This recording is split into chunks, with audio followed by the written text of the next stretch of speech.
নমস্কাৰ শিক্ষা হেতু এপছত আপোনালোকে ছাত্ৰ ছাত্ৰীসকলৰ এটেণ্ডেন্স ল'বলৈ ডিষ্টেন্স প্ৰব্লেমটো দেখুৱাইছে নেকি বা আপোনালোকে নিজে এটেণ্ডেন্সটো দিওঁতে আপোনালোকৰ নিজৰ বিদ্যালয়ত উপস্থিত থাকিও আপোনালোকে 200 মিটাৰ দূৰত বা 500 মিটাৰ দূৰত ডিষ্টেন্সটো দেখুৱাইছে নেকি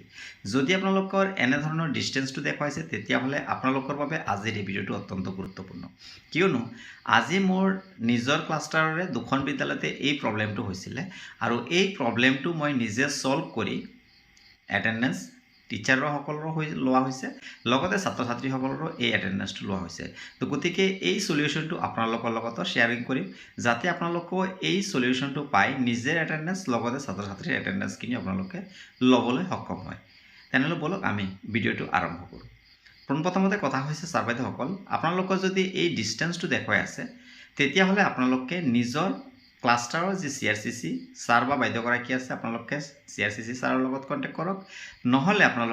আপোনালোকৰ নিজৰ ব্লকৰ যি MIS আছে MISৰ লগত কণ্টেক্ট কৰক আৰু এই MIS বা CRCC কি কামটো কৰিব লাগিব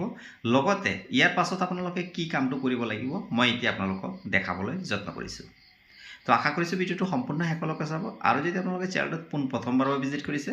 চেনেলটো সাবস্ক্ৰাইব কৰি ল'ব কিয়নো শিক্ষা বিভাগৰ লগত জড়িত আপডেটসমূহ এই চেনেলৰ যোগেদি দিবলৈ যত্ন কৰা হৈছে যেনে আপোনালোকে শিক্ষা হেতু পোৰ্টেলত আপোনালোকে টিচাৰ প্ৰফাইলসমূহ কেনেকৈ আপডেট কৰিব লাগে লগতে ইউডেছ পোৰ্টেলত ছাত্ৰ ছাত্ৰীৰ প্ৰগ্ৰেছন মডিউলটো কেনেকৈ আপডেট কৰিব লাগে CL সমূহ কেনেকৈ এপ্লাই কৰিব কেনেকৈ এপ্ৰুভ কৰিব লগতে MDMৰ মেছেজসমূহ কেনেকৈ সেন্ড কৰিব এনে ধৰণৰ শিক্ষা বিভাগৰ লগত জড়িত ইনফৰমেশ্যনখিনি সদায় এই চেনেলৰ যোগেদি দিবলৈ যত্ন কৰা হৈছে তেন্তে বলক আমি মোবাইল স্ক্ৰীনতে গোটেইখিনি প্ৰচেছ চাই লওঁ যি প্ৰব্লেমটো হৈছে এই প্ৰব্লেমটো হৈছে আপোনালোকৰ জিও লোকেশনৰ প্ৰব্লেম অৰ্থাৎ যি লোকেশনটো আছে এই লোকেশনটো ৰিসেট কৰিব লাগিব ৰিসেট কৰিবলৈ আপোনালোকৰ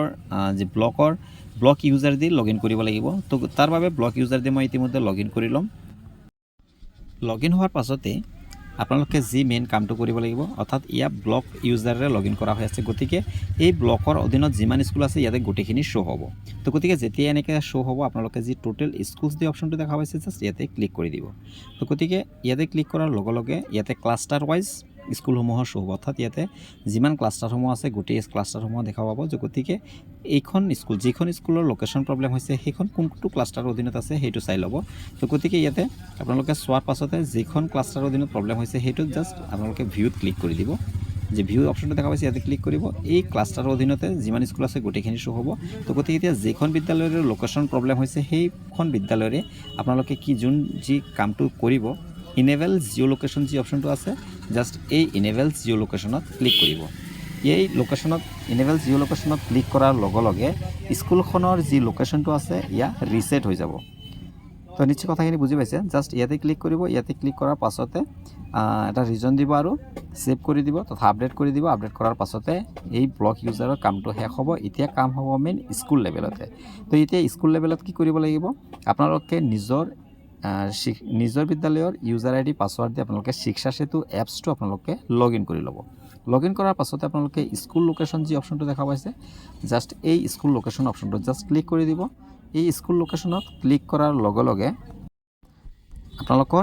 এটা এনে ধৰণৰ অপশ্যন পাব আৰু ইয়াতে যি কেমেৰাৰ নিচিনা অপশ্যন দেখা পাইছে জাষ্ট ইয়াতে ক্লিক কৰি দিব আৰু আপোনালোকে ধুনীয়াকৈ স্কুলৰ এখন ফটো ল'ব ফটো লওঁতে আপোনালোকে এইটো মনত ৰাখিব যে মোবাইলখন যাতে ইফাল সিফাল লৰচৰ নহয়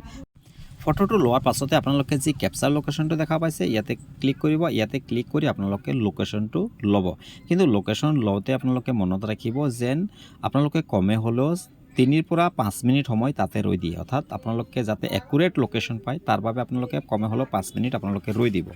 5 মিনিট ৰৈ ধুনীয়াকৈ লোকেশ্যনটো ল'ব লোকেশ্যনটো লোৱাৰ পাছত আপোনালোকে অতি সহজতে এটেণ্ডেন্সৰ যি প্ৰব্লেমটো আছিলে ডিষ্টেন্সৰ প্ৰব্লেমটো আছিলে এই ডিষ্টেন্সৰ প্ৰব্লেম নোহোৱাকৈ আপোনালোকে টিচাৰ এটেণ্ডেন্স আৰু ষ্টুডেণ্ট এটেণ্ডেন্স ধুনীয়াকৈ ল'ব পাৰিব